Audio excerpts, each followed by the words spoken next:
For the first time in its 110-year history, Sioux City's American Popcorn Company will have a president that is not part of the company's founding family, the Smiths, as part of what the company calls a strategic leadership transition to drive future growth. Steve Huizen-Gay has been appointed as the company's new president. Also, the company promoted Ted Townley to senior vice president of operations and treasurer, as well as David Sitzman to serve as the senior vice president of production.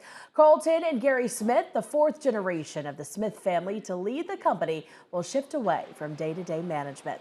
In a statement, the Smith family reaffirmed its commitment to retain complete ownership of the company, with all 11 cousins from the fifth generation dedicated to preserving the family legacy. They said, quote, "We stand together ready to guide the American Popcorn Company into a bright future." And